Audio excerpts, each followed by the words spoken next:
ណាំស្រីស្រីញ៉ាំស្រាស្រវឹងកាលណាជាកូនជាចៅស្អប់ណាំស្រីស្រីញ៉ាំស្រាស្រវឹងកាលណាជាកូនជាចៅចង់តែកាប់នឹងពុទ្ធៅចង់តែកាប់នឹងពុទ្ធៅតាមកូនតាមចៅកុំយកប្រពន្ធយ៉ាងនឹងយ៉ាតាវីរអូរឿងអីតែស្រាស្រីទាំងយកអញ្ចឹងតាវីរអូរឿងអីតែស្រាស្រីទាំងយកអញ្ចឹងយុគនេះខ្ញុំអត់ស្រវឹងយុគនេះខ្ញុំអត់ស្រវឹងប្រយ័ត្នខ្ញុំខឹងឲ្យបងឯងទៅក្រៅមុងក្រៅមុងដូចបានរួចទុំគេមិនអាចចង់បារាយអានឹងក្រៅមុងដូចបានរួចទុំ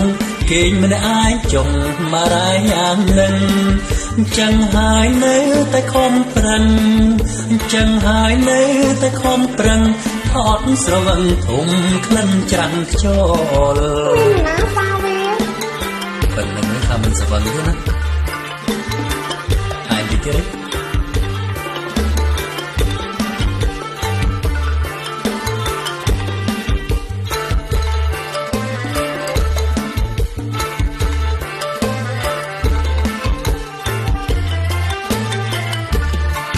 ស្អប់ណាស់ស្រីស្រីញ៉ាំស្រាស្រវឹងកាលណាជាកូនជាចៅ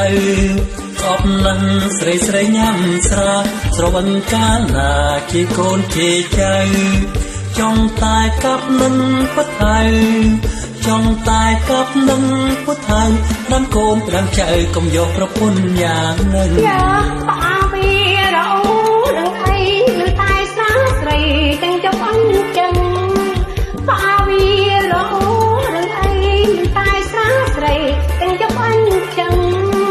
យុគនេះខ្ញុំអត់ស្រវឹងយុគនេះខ្ញុំអត់ស្រវឹងប្រយ័ត្នខ្ញុំខឹងឲ្យបងឯងទៅក្រៅមុងអូទេតាក្រៅមុងដូចបានរួចទុំគេមិនអាចចង់បារាយអានឹងក្រៅមុងដូចបានរួចទុំគេមិនអាចចង់បារាយអានឹងចឹងហើយនៅតែខំប្រឹងចឹងហើយនៅតែខំប្រឹងថតស្រវឹងធំក្លិនច្រាំងខ្យល់មានណាហាត់មកតិចមើលអត់ប្រវត្តិទេអត់ប្រវត្តិតិចទេ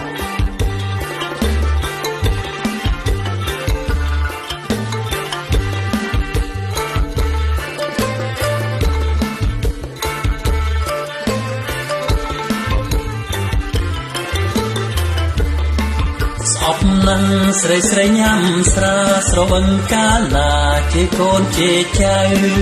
ស្អប់ណាស់ស្រីស្រីញ៉ាំស្រាស្រវឹងកាលណាជាកូនជាចៅចង់តែកាប់នឹងពុទ្ធៅចង់តែកាប់នឹងពុទ្ធៅតាមកូនតាមចៅកុំយកប្រពន្ធបែបនឹងតាវីរអូរឿងអីតែស្រាស្រីទាំងយកអញ្ចឹងតាវីរអូរឿងអីតែស្រាស្រីទាំងយកអញ្ចឹងយុគនេះខ្ញុំអត់ស្រវឹងយុគនេះខ្ញុំអត់ស្រវឹងប្រយ័ត្នខ្ញុំខឹងឲ្យបងឯងទៅក្រៅមុងក្រៅមុងដូចបានរួចទុំគេមិនអាចចង់បារាយអានឹងក្រៅមុងដូចបានរួចទុំគេមិនអាចចង់បារាយអានឹងចឹងហើយនៅតែខំប្រឹងចឹងហើយនៅតែខំប្រឹងថតស្រវឹងធំក្លិនច្រាំងខ្យល់